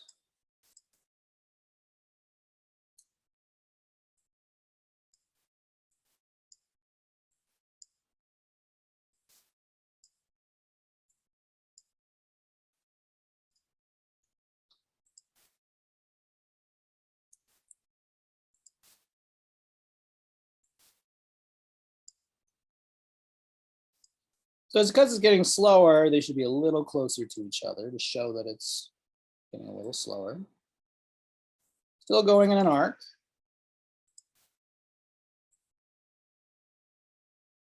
It didn't go as high as the original because it didn't have the kinetic energy to get as high. If it did, you know, had I drawn this going all the way up here, it would be a little awkward, and we would probably go, oh, well, this must be like a trampoline or something, or, you know, there must be like a rocket associated with it, because otherwise, why would it magically jump that higher than the original? Because that's not how it would work in real life, you know. Like I said, you know, animation it has to be somewhat, unless it's like really abstract animation, it has to be somewhat based in reality. Otherwise, it's kind of confusing, because remember, the whole point of animation is it's an illusion. And if the illusion becomes too abstract, it starts to break down. The human eye is like, wait a minute, that looks weird. And we're trying to not do that at this moment.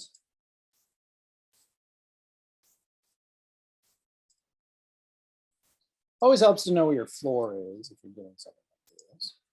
Where is it bouncing off? Yeah, I'm just trying to speed through this a little bit. Let's try this out.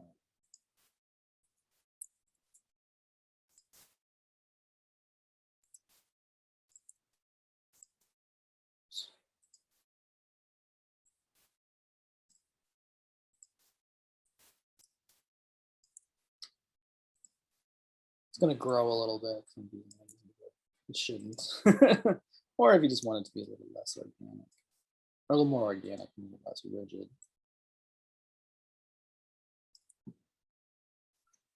Sometimes you don't want everything to be perfectly still.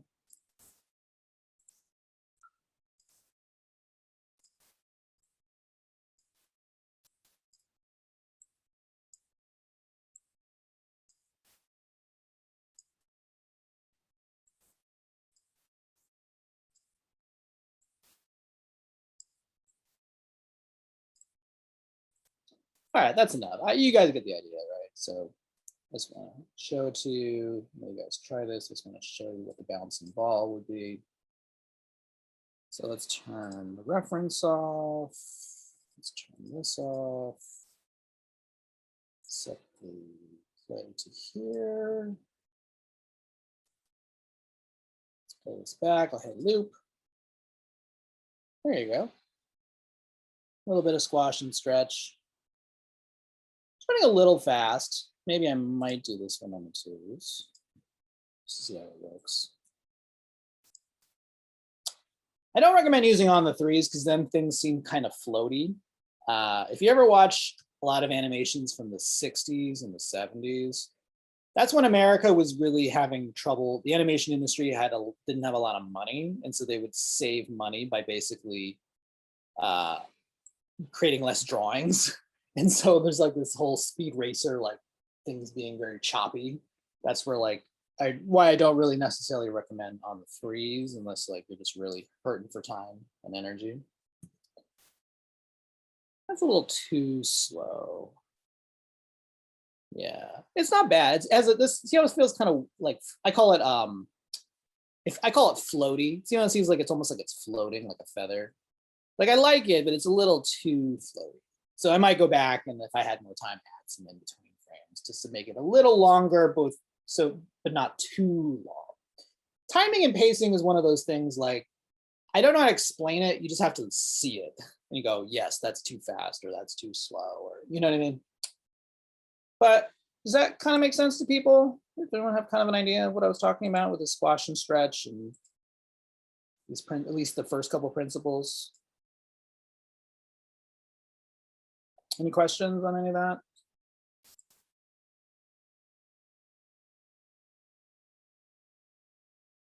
All right. Well, I want you guys to try out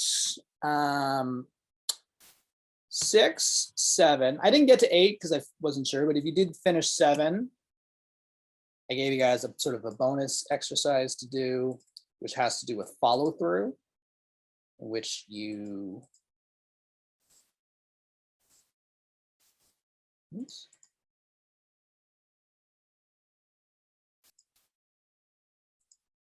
Right. In which you can do an overlap, I have a baseball guy. So this has to do with like the follow through and the sort of action. All right, so try that out, please. That's 6, 7, and 8, please.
Hey, David, I have a question about doing this Sure. one. What's up?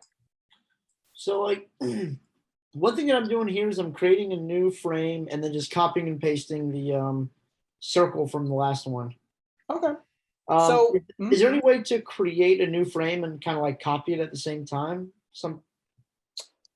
yeah. So let me do it. So, I'm just gonna create a.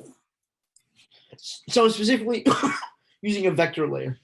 No, I mean I'm using a smart, but like you could right click and do a copy and then paste it.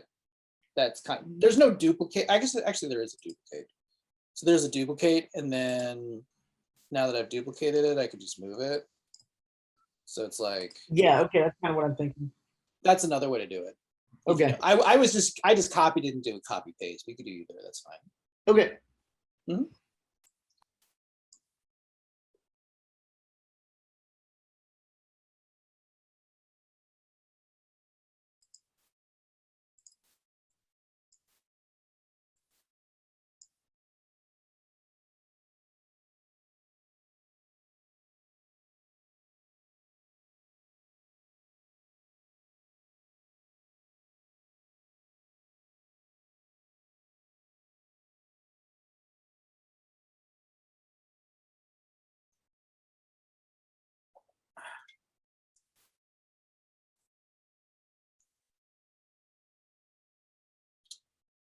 So like I said, think about, things like weight and, gravity. Something falls, it bounces, even if it doesn't bounce that much, things bounce a little bit. But how far they bounce up depends on the weight of the object. So if I dropped an anvil, it does bounce a little bit, not very much because it's a super heavy object, but it does bounce. So if I was trying to show weight, this particular character, oops, I think I turned off that there. This particular character feels like it's pretty bouncy, right? So it feels like it'd probably be made of rubber or something. If I was trying to make it seem like it was heavier, like a bowling ball, I would still maybe have it bounce, but not bounce as high. And maybe it wouldn't stretch as much. Maybe it would still stretch, but not as much because the heavier objects don't stretch. Where if it was really meant to be super elongated, maybe that's like if it was like made of like, rubber or something like that. So those are things you need to think about when you're animating is like how heavy is the object? How much power is behind the object? Things like that.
All right, guys, couple more minutes just to try this out. You can now tell your friends you've done the official bouncing ball exercise. Every animation school class always does this. It's like one of the tried and true exercises that everyone does.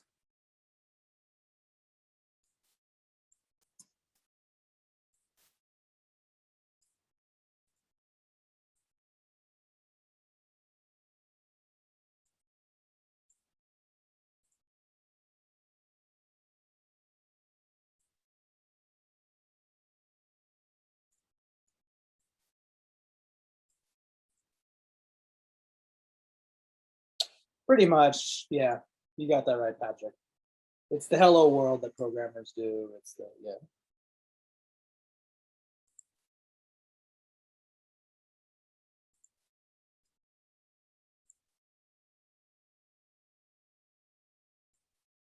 Speaking of which,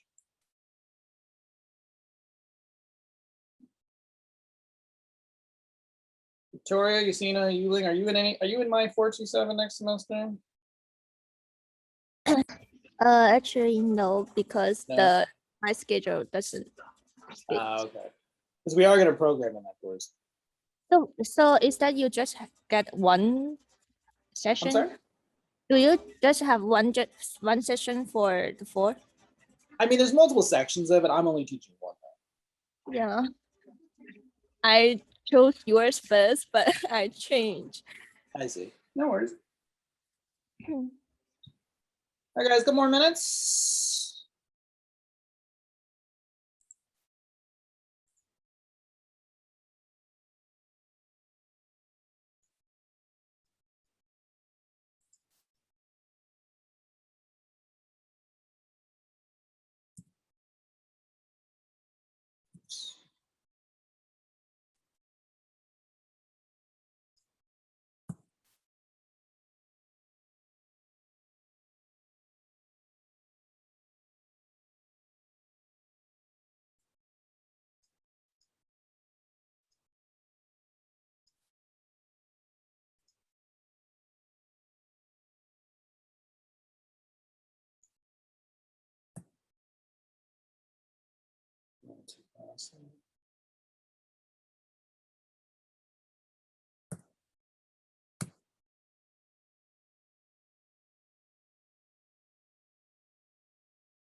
So David, I do have else questions about the state class.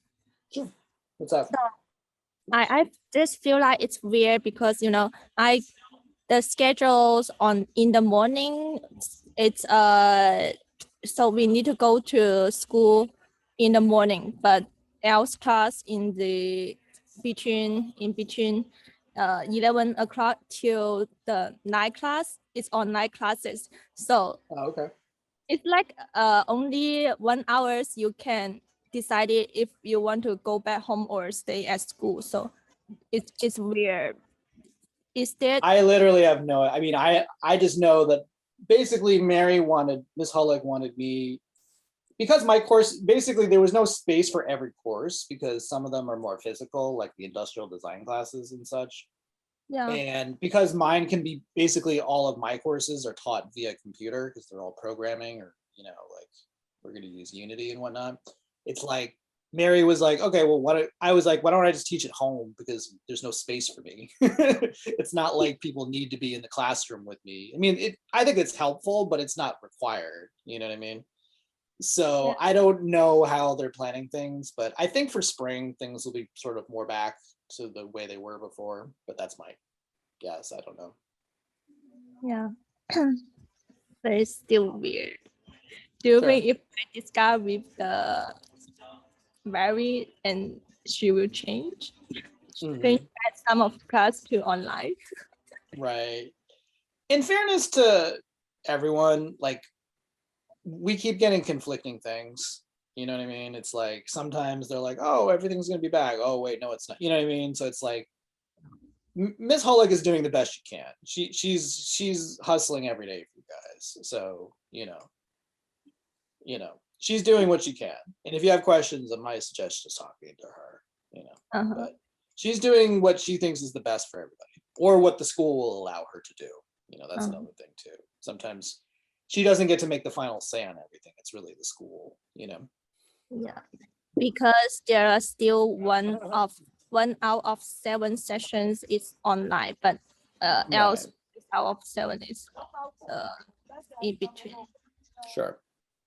We'll see, but it will be my first semester to go to the state college. Oh, really? Okay. Nice. I don't remember the last time I was at state. I teach at Chabot and I've never actually been in that school. All right, guys, let's talk about one last thing.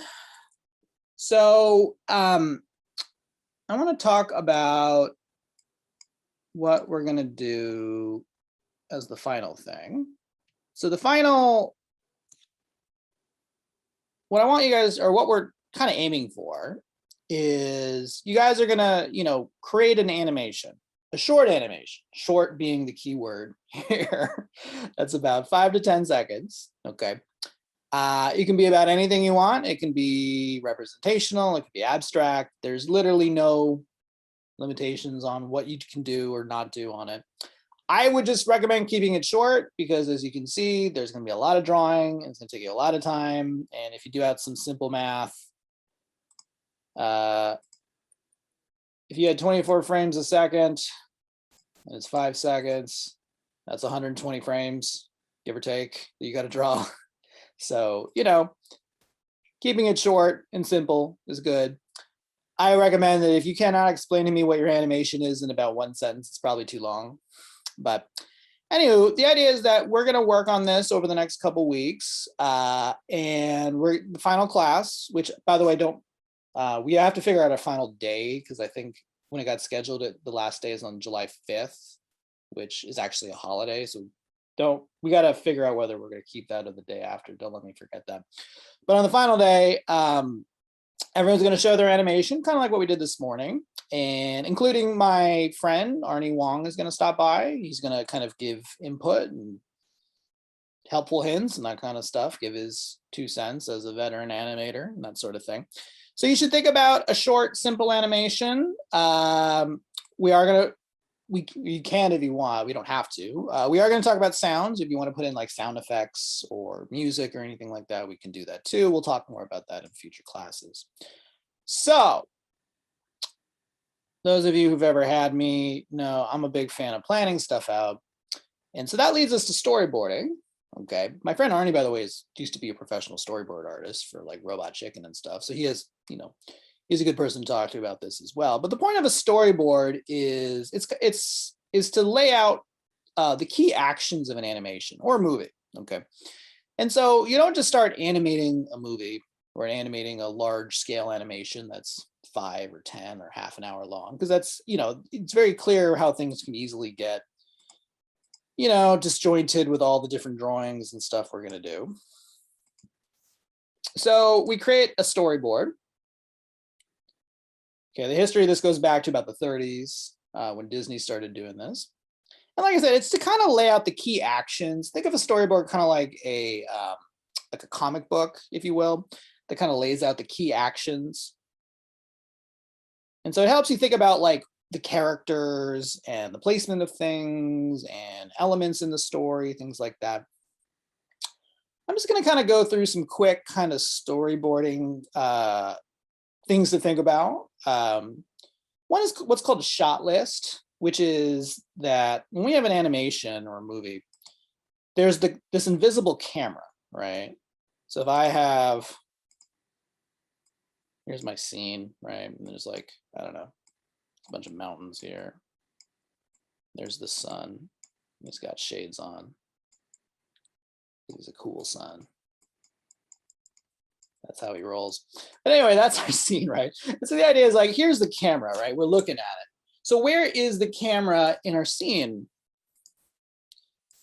And so that's what a lot of this sets up is where's the camera in your scene? So these are just some terms that are used a lot by storyboard artists or people in animation or movies or anything that's time-based. So one is called a wide shot. A wide shot lets you see pretty much up to the horizon line, okay? A lot of times in movies, it's called an establishing shot because it establishes where you are. You know, you're outside, you're in the desert, you're in the jungle, you're in, you know, a magical Candyland, wherever you are. A full shot is when you can see the character head to toe, okay? So, you know, for instance, Aurora's character she showed this morning or this afternoon, you know, beginning of class was a full shot. We could see the character from, you know, toe to top of head. A medium shot is pretty much your torso up to about the head, okay? Close up is usually just the head itself, maybe a little bit of the neck. Extreme close up is usually when you have a close up shot of a particular part of the character, typically their eye or the mouth, because those are usually the most expressive parts of the character. Point of view is when the camera becomes the character itself, like meaning you're seeing the scene as if you were the character, kind of like a video game, if you will, like a first person type, you know, shooter type thing. Over the shoulder is when you're not the camera, the camera's not the character, but it's like just behind the character. So it's like if I'm the character, my hand is like the camera and it kind of like follows me as I walk around. Like it's just over my shoulder. You can also have bird's eye view, which means we look down at the scene, or a worm's eye view, which means we look up at the scene. So this would be an example of a wide shot or an establishing shot. Where are we? Well, we're in kind of a, looks kind of like a jungle-y area, kind of an Amazon-y area. Where are we? Somewhere in the Southwest. By the looks of it, you know, around 1890 or something like that. Okay, establishing shot. Where are we? You know, Pride Rock. Where are we? We're in that place in LA where they always shoot movies where people race, right? What? Full shot. Character, toe to head, head to toe, head to toe, head to toe. Medium shot, torso up. Okay. Medium shot, medium shot. Close-up shot, right of the head. Extreme close-up, eyes, mouth. Oops, I feel like I skipped one. Over the shoulder. So here's Mr. Incredible. Here's the other character's name I can't remember. So it's like we're not Mr. Incredible, but we're kind of like looking right over his shoulder. The idea is usually to show that we're looking from the point of view of that particular character. Same thing here. Typically, this is good to show kind of like a conversation. So you don't just have like two people, you know, profile shot to the camera. Point of view, where the camera is literally the character, kind of similar to what you'd see like in a video game a lot of times. Bird's eye view, looking down. Worm's eye view. Bird's eye view, shot looking down. Worm's eye view, looking up. Sometimes when you have these extreme shots looking down or up, it helps to create kind of intimacy because there's such extreme shots. Worm's eye view, looking up. Sometimes there's also a camera. So think of it as like, where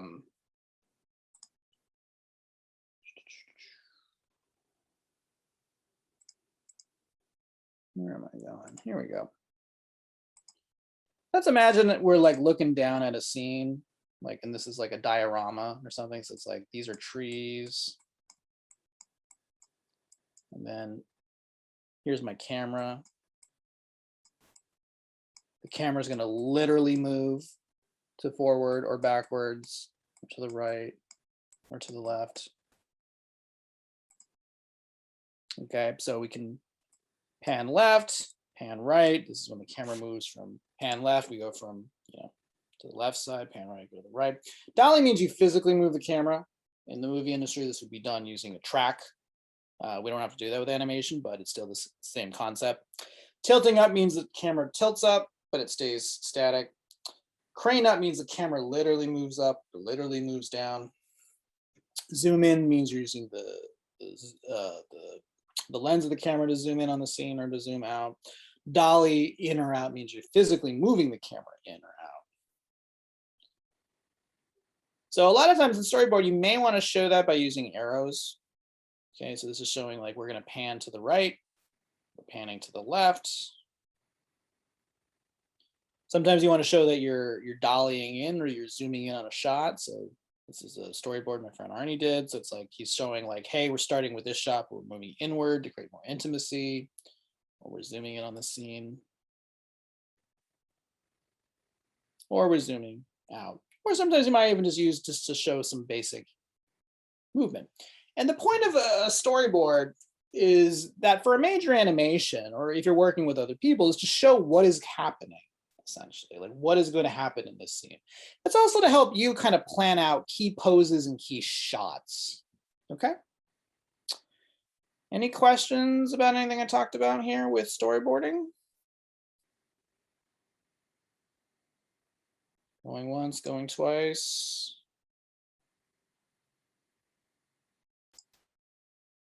Okay. All right. So I have a little home exercise for you guys now that we know a little bit about some of the principles of animation, including arcs and timing and spacing and squash and stretch. I'm going to give you guys a little bit more of an advanced bouncing ball.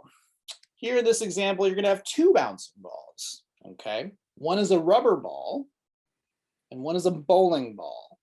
Okay, so I want them both to bounce like we did here, but I want you to show me the difference. Like, in other words, like I should be able to tell that one is a bowling ball or some sort of heavy object like that, and one is a more bouncy, rubbery ball. So it's like, think about like, how bouncy is the object? How much weight is there? How should the object react when it hits another object, whether the floor or if there's a wall in your scene, like how would it react? You know what I mean? Think about physics, think about how things slow down with inertia, things like that. You may want to even like look at balls bouncing on YouTube or whatever, or if you have a bouncing rubber ball or something you want to throw it around your apartment and smash things, go for it. See how it bounces against things, Think about things like arch, squash and stretch, that kind of stuff. If you have a little extra time and you really want to play around, this is kind of an advanced version of the bouncing ball, which is called the sack of flour. Okay, I don't know why I screamed it, but it's fun to scream it. But anyway, the idea of this sack of flour is like, imagine a sack of flour hitting the ground. Okay, and in this case, the sack of flour is like not fully full. It's not like filled to the brim. It's just like, let's say it's like half filled, right? So this is going to get into ideas of squash and stretch. Does it bounce? Does it not bounce? How heavy is it? Keep in mind that like part of a sack is going to flop over. So that's going to be that whole follow through and overlap we kind of talked about, where it's like part of the sack is going to come after the main part hits the ground. Okay. All right. So that's kind of the home exercise to work on, spend a little time, really polish it up, make it look nice, and we'll kind of share with each other. The other major thing to think about is you guys are going to start working on your animation pretty much beginning of next class. I want you guys to storyboard. Okay.